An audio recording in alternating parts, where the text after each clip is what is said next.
Day 2. Today our focus is finding limits of indeterminate forms by factoring and canceling. Yesterday you saw that the easiest way to find a limit was by plugging the number in and simply evaluating. That will work probably 90 to 95% of the time.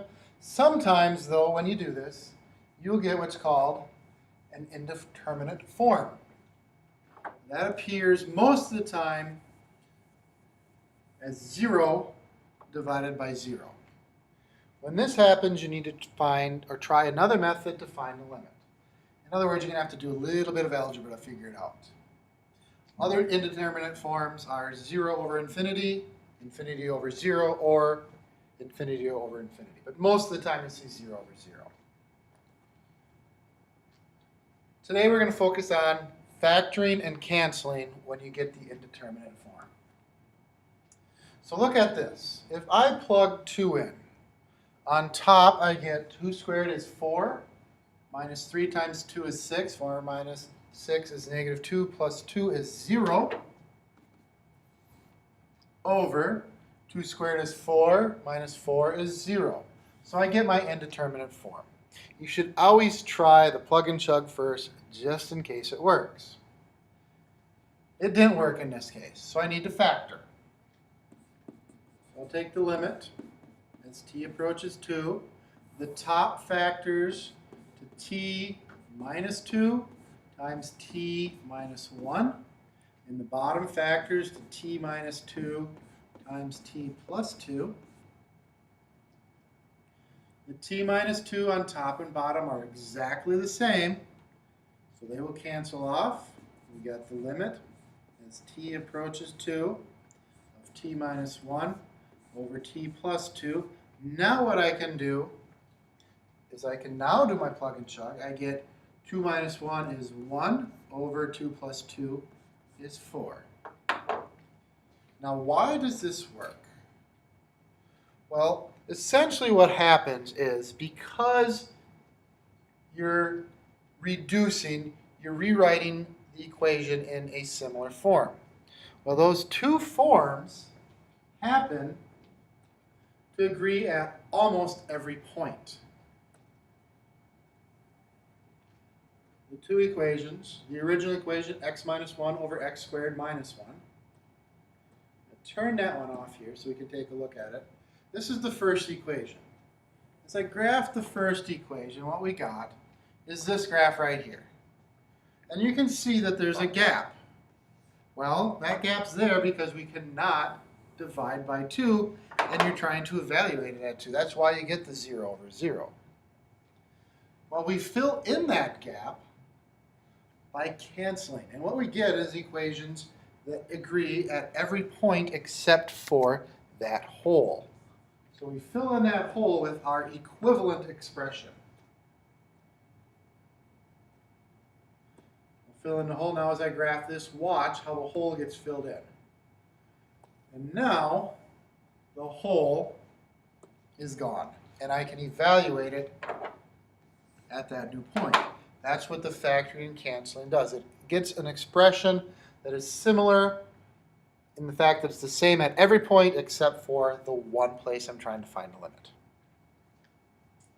Another example, if we plug and chug on top, we get 4 plus 0 is 4 squared is 16 minus 16 is 0 over 0. That is an indeterminate form, so we need to do some more algebra. Now I could factor this. The top is technically a difference of squares in the fact that we have a squared value here. It's 4 plus x squared, and a squared value there, and the fact that that's 4 squared. Another thing we could do is we could actually just multiply it out. And that's what we're going to do in this case. We're going to multiply it out. We're going to square the 4 plus x. We do that. We got the limit as x approaches 0 of 16 plus 8x plus x squared minus 16 all over x. The 16 and the negative 16 cancel. We got the limit as x approaches 0 of 8x plus x squared over x Look at this closer. Both of these have an x in there, so I can factor that out. The limit, x approaches 0. X factors out. I got 8 plus x over x. X on top, x on bottom. We reduce that. We're left with the limit. As x approaches 0, 8 plus x, and if I plug in 0 there, it now works. The limit is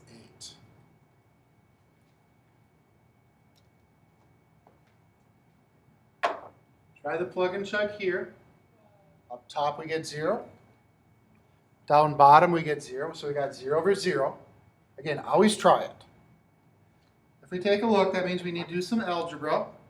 If we take a look, we got x here, x there, x there, x there. We can do some factoring. So we're going to do some factoring. Let's factor on the top. We can factor out x squared. We got 5x plus 8 left. On the bottom, we can also factor out x squared. We got 3x squared minus 16 left. So this x squared here and here, those both cancel. We're left with the limit as x approaches 0 of 5x plus 8 over 3x squared minus 16. If I plug in 0 for x, I'm left with 8 over negative 16. You can leave it that way for the answer. I prefer you reduce that to negative 1/2.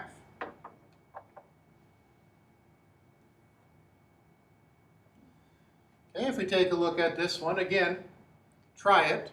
Plug in 5. You'll see you get 0 over 0. So we need to do some work. The top, that's a difference of squares. We will factor that. As x approaches 5, x squared minus 25, that's the same thing as saying x minus 5 and x plus 5. The bottom is a difference of cubes. That factors to x minus 5, and then x squared plus 5x plus 25. And you can see x minus 5 cancels from the top and the bottom. We are left with the limit. X approaches 5 of x plus 5 over x squared plus 5x plus 25. If I plug in 5 up top, I get 5 plus 5 is 10. On the bottom, 5 squared is 25. 5x is 25.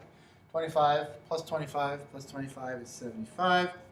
That is an acceptable answer. If you reduce it by a factor of 5, I get 2 over 15.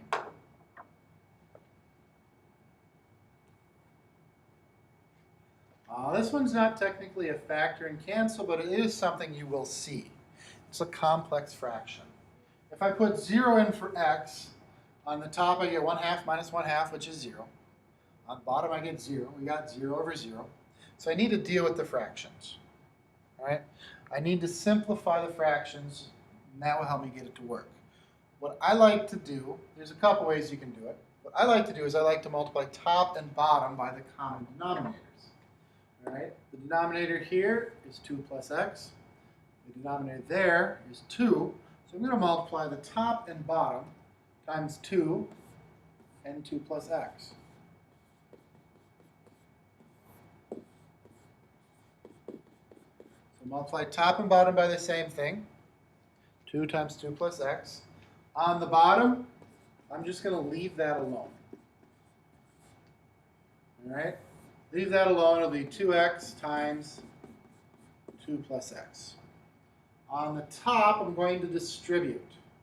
All right? So I'm going to take this whole expression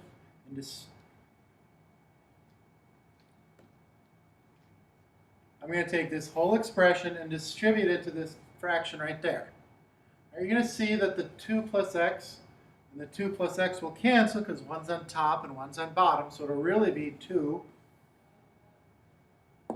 It'll really be 2 times 1, which is 2.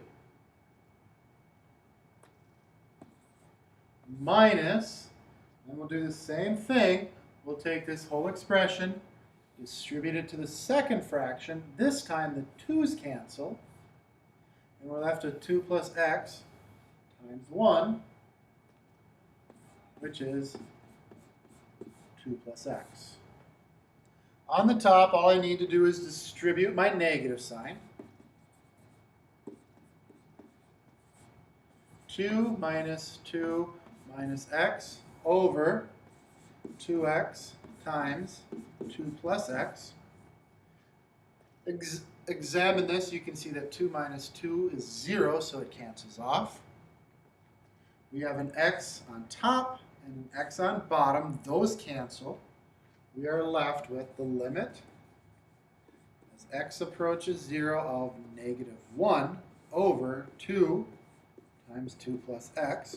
And if I stick 0 into there, substitute it in for x, then I get negative 1 over 4.